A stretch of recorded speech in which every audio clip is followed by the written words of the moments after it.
இப்போது நம்ம நாட்டில் கல்வி தனியார் மயம், மருத்துவம் தனியார் மருத்துவமனை, கல்வி எல்லாம் தனியார் பள்ளிகள், தனியார் கல்லூரிகள். அப்போ அதுக்கு ஃபீஸ் கட்டுறதுக்காக எல்லா மக்களும் போராடுறாங்க.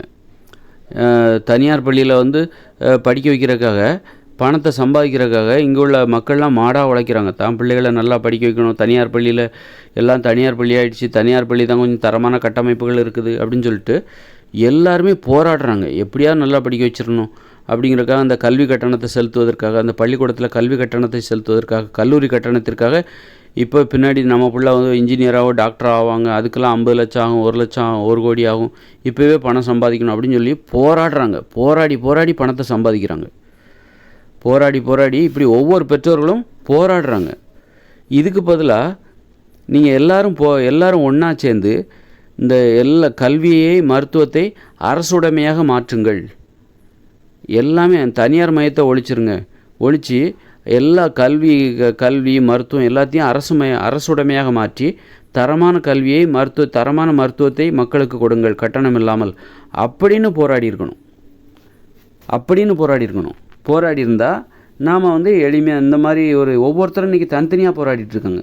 நீங்கள் தனியார் கல்வி, தனியார் பள்ளிக்கூடங்களுக்கும் கல்லூரிக்கும் நீங்கள் ஆதரவு தெரிவித்ததுனால, அதை எதிர்த்து போராடாததுனால நீங்கள் இப்போ என்ன ஆகிப்போச்சு அப்படின்னா, அதாவது எதிர்த்து நீங்கள் போராடி இருக்கணும். தனியார் கல்வி நிலையங்கள் ஆரம்பிக்கும்போது அல்லது அது வளரும்போது, தனியார் கல்லூரிகள்லாம் உருவாகும்போது, நாங்கள் எதுக்கு கல்வியை கட்டணம் செலுத்தி பெற வேண்டும்? கல்வியை பெறுவது எங்கள் உரிமை. நாங்கள் வரி கட்டுறோம் இந்த நாட்டுக்கு, அரசாங்கத்துக்கு. அந்த வரி பணத்தில் தான் இந்த அரசாங்கம் இயங்குது. நம்மளுக்காக தான் அந்த அரசாங்கம். நாங்கள் எதுக்கு கல்வியை கட்டணம் கொடுத்து பெற வேண்டும் அப்படின்னு போராடி கல்வி நிலையங்களை அரசுடைமையாக ஆக்கி கல்வியை கட்டணமில்லாமல் பெறுவதற்காக நம்ம போராடி இருக்கணும். அப்படி போராட தவறியதால் இப்போ என்ன ஆகிப்போச்சுன்னா, ஒவ்வொருத்தரும் தாம் பிள்ளைய தனியார் பள்ளிக்கூடத்துலையும் தனியார் கல்லூரிகளிலையும் படிக்க வைக்கிறதுக்காக இன்றைக்கி போராடிக்கிட்டு இருக்காங்க. இன்றைக்கி தனியார் பள்ளிக்கூடத்துலையும் தனியார் கல்லூரிகளையும் படிக்க வைக்கிறதுக்காக இன்றைக்கி ஒவ்வொருத்தரும் போராடிக்கிட்டு இருக்காங்க. பயங்கர கஷ்டப்பட்டுட்டு இருக்காங்க. வாழ்நாள் முழுதும் அந்த கஷ்டத்துக்கு எல்லையே கிடையாது. இன்னும் குழந்தைய இப்போ தான் குழந்தை பிறந்திருக்கு, இப்போவே பிளான் பண்ணிட்டாங்க. தான் பிள்ளைய கல்லூரியில் படிக்க வைக்கணும், 1 கோடி ரூபா 50 லட்ச ரூபா சம்பாதிக்கணும்.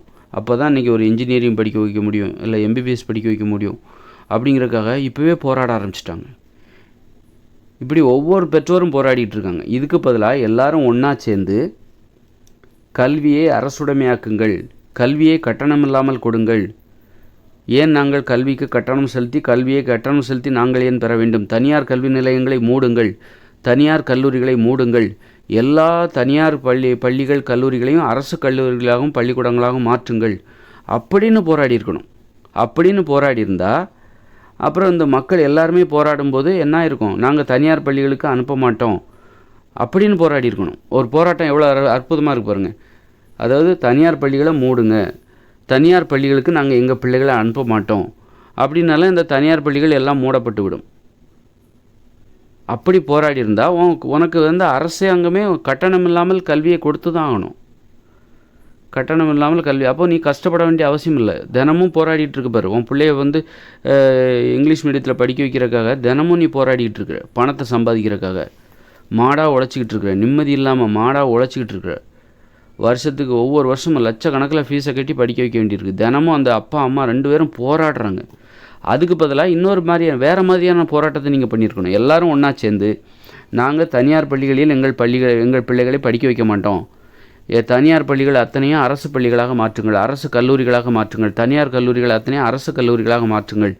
நாங்கள் தனியார் பள்ளிகளுக்கும் கல்லூரிகளுக்கும் எங்கள் பிள்ளைகளை அனுப்ப மாட்டோம் அப்படின்னு ஒற்றுமையாக போராடி இருந்தால் வேறு வழியே இல்லை. தனியார் பள்ளிகளும் கல்லூரிகளும் மூடப்பட்டுவிடும், அல்லது அது அரசாங்க பள்ளிகளாகவும் கல்லூரிகளாகவும் மாற்றப்பட்டுவிடும். அதன் பிறகு கல்வியை கட்டணம் கொடுத்து பெற வேண்டிய அவசியம் இல்லை. அது நம்ம மாடாக உழைக்கும் பணத்தை, அதாவது தனியார் பள்ளிகளில் படிக்க வைக்கிறதுக்காக இந்த மாதிரி மாடாக உழைக்கணுங்கிற அவசியம் இல்லை, போராட வேண்டிய அவசியம் இல்லை. நம்ம தப்பாக போராடிட்டு இருக்கோம். இன்னொரு ஒன்றா சேர்ந்து ஒற்றுமையாக சேர்ந்து கல்வியையும் மருத்துவத்தையும் அது எங்களுடைய உரிமை என அதை கட்டணமில்லாமல் கொடுங்கள், அரசாங்கத்தின் மூலமாக கொடுங்கள். தனியார் பள்ளிகளை நாங்கள் எதிர்க்கிறோம், தனியார் கல்லூரிகளை எதிர்க்கிறோம், தனியார் மருத்துவமனைகளை எதிர்க்கிறோம் அப்படின்னு போராடி இருந்தால் இன்றைக்கி நாம் நிம்மதியாக இருந்திருக்கலாம். அப்போ போராட்டங்கிறது கண்டிப்பாக ஏதாவது ஒரு வகையில் போராடி இருக்கணும். போராடி இருந்தால் ஒரு நமக்கு இப்போ பார்த்தீங்கன்னா மருத்துவத்துக்கு இப்போ நம்ம போராடாமல் விட்டதுனால என்ன ஆகிப்போச்சு, பள்ளிக்கூடத்துக்கு கல்வியை கட்டணம் கொடுத்து பெறுறோம், அப்புறம் மருத்துவத்தை கட்டணம் கொடுத்து பெறுறோம். ஒரு உடம்பு சரியில்லை சீரியஸ் ஆச்சுன்னா தனியார் மருத்துவமனைகளுக்கு போயிட்டுனா லட்சக்கணக்கில் இருக்கிற பணத்தை எல்லாத்தையும் பிடிங்கிட்டு விட்டுறாங்க. அப்போ அந்த பணத்தை சம்பாதிக்கிறதுக்காக கஷ்டப்பட்டு போராடி இருந்திருப்பீங்க. வருஷத்தில் 20 வருஷம் 30 வருஷம் கஷ்டப்பட்டு சம்பாதிச்ச பணத்தை ஒரு மாதத்தில் இந்த மருத்துவமனைகள், தனியார் மருத்துவமனைகள் உங்கள் கிட்டேருந்து பிடிங்கிருவாங்க. ஏதாவது இதய நோயின்ட்டு போவீங்க, இதயத்தில் அடப்பு இருக்குது, அது இருக்குது, இது இருக்குன்னு சொல்லிட்டு அந்த ஆப்ரேஷன் இந்த ஆப்ரேஷன் ஸ்டம்ப் வைக்கணும், அது வைக்கணும், இது வைக்கணும் அப்படின்னு சொல்லி உங்கள் கையில் இருந்த 10 லட்ச ரூபாய் பிடிங்கிட்டு விட்ருவாங்க. 10 லட்சத்தை சம்பாதிக்கிறதுக்கு 10 வருஷம் ஆகும். அப்போது நம்ம எந்த வழியில் போராடி இருந்தால் நம்ம நிம்மதியாக இருந்திருப்போம் அப்படின்னா, எல்லோரும் ஒன்றா சேர்ந்து நமது உரிமை கல்வியை கட்டணமில்லாமல் பெறுவது, மருத்துவத்தை கட்டணமில்லாமல் பெறுவது என்பது மக்களுடைய அடிப்படை உரிமை. அப்போ மக்கள்லாம் ஒன்றா சேர்ந்து ஒத்துமையாக இருந்து எங்களுக்கு கொடுங்க, கல்வியையும் மருத்துவத்தையும் கட்டணமில்லாமல் கொடுங்க அப்படின்னு கேட்டிருந்துருக்கணும். கேட்டு போராடி இருந்தால் நம்ம இன்றைக்கி நிம்மதியாக இருக்கலாம். நான் அந்த போராட்டத்துக்கு மக்கள் போகலை, அந்த போராட்டத்தை செய்ய தவறியதால், தங்கள் உரிமையான அந்த கல்வியையும் மருத்துவத்தையும் கட்டணமில்லாமல் பெறுவதற்கு மக்கள் போராட தவறியதால் இன்று ஒவ்வொரு மக்களும், ஒவ்வொரு பெற்றோரும், ஒவ்வொரு குடிமகன்களும், ஒவ்வொருத்தரும் இன்றைக்கி தனியார் கல்லூரியிலையும் பள்ளிக்கூடத்துலேயும் தங்கள் பிள்ளைகளை படிக்க வைப்பதற்கு தேவையான பணத்தை சம்பாதிப்பதற்காக ஒவ்வொரு நாளும் போராடிக்கிட்டு இருக்காங்க. தூக்கம் இல்லாமல் போராடிக்கிட்டு இருக்காங்க. அப்புறம் தனியார் மருத்துவமனைகளில் அந்த கட்டணம் கொடுத்து அந்த மருத்துவத்தை பெறுவதற்காக ஒவ்வொருத்தரும் போராடிட்டு இருக்காங்க. பணத்தை சம்பாதிக்கிறதுக்காக. ஏதாவது உடம்பு சரியில்லாமல் போயிடும், அதுக்கு நம்ம பணம் இல்லாமல் என்ன பண்ணுறதுன்னு சொல்லி இப்போவே சேர்த்து வைக்கிறாங்க. என்றைக்கா ஒரு நாள் உடம்பு சரியில்லாமல் போச்சுன்னா அதுக்கு நம்ம என்ன பண்ணுறது, ப்ரைவேட் ஹாஸ்பிட்டலுக்கு தான் போகணும், அதுக்கு தேவையான பணத்தை இன்றைக்கி சேர்த்து வச்சுட்ருக்காங்க, போராடிட்டு இருக்காங்க.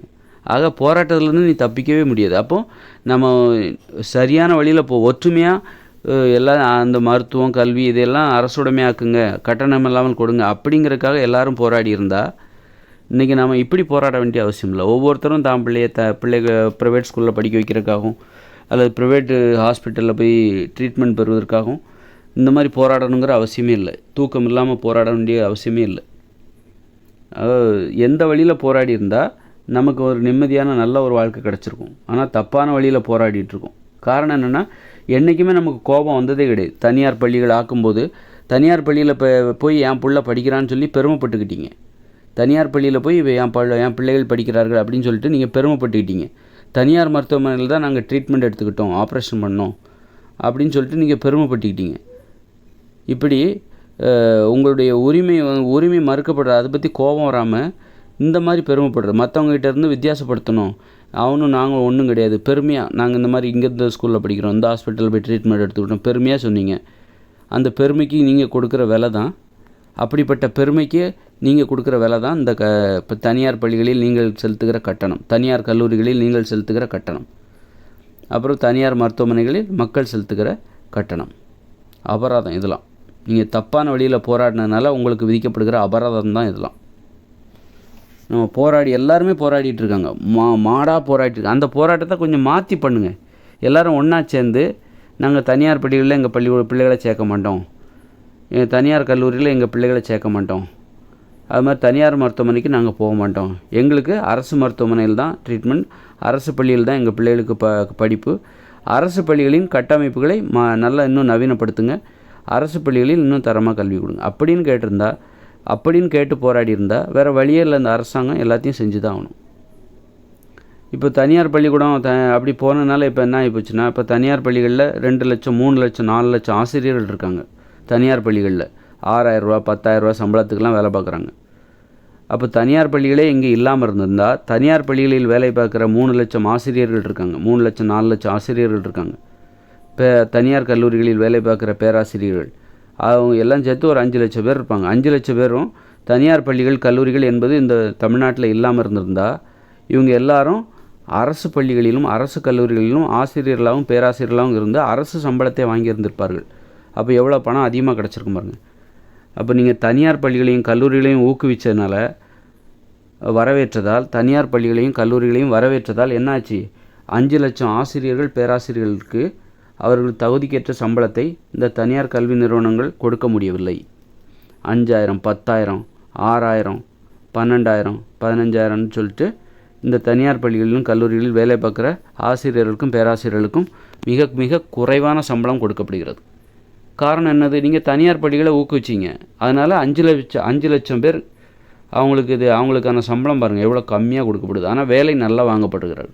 அதுவே நீங்கள் தனியார் பள்ளிகளே வேண்டான்னு சொல்லியிருந்தா, இந்த தனியார் பள்ளிகளிலும் கல்லூரிகளிலும் வேலை பார்க்குற ஆசிரியர்கள், பேராசிரியர்கள், அப்புறம் ஊழியர்கள், இவங்க எல்லாருமே அரசு பள்ளிகளில் தான் அரசு பள்ளி ஆசிரியர்களாகவும், அரசு கல்லூரி பேராசிரியர்களாகவும், அரசு பள்ளி கல்லூரிகளில் வேலை பார்க்குற ஊழியர்களாகவும் இருந்திருப்பார்கள். அவர்களுக்கு அரசு சம்பளம் கிடச்சிருந்துருக்கும்.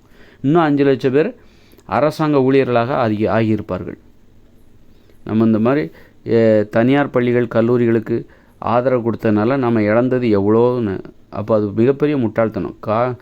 தேவையில்லாத ஆடம்பர மோகம், அந்நிய மோகம், ஆங்கில மோகம், தனியார் மோகம், பெருமைக்காக தனியார் பள்ளியில் படிக்க வேண்டியது, தனியார் கல்லூரியில் படிக்க வைக்க வேண்டியது. கடைசியில் பார்த்திங்கன்னா அப்புறம் கடைசியில் பார்த்திங்கன்னா இந்த மாதிரி ஃபீஸை கட்டி அதுக்கு அந்த பணத்தை சம்பாதிக்கிறதுக்காக தினம் போராட வேண்டியது.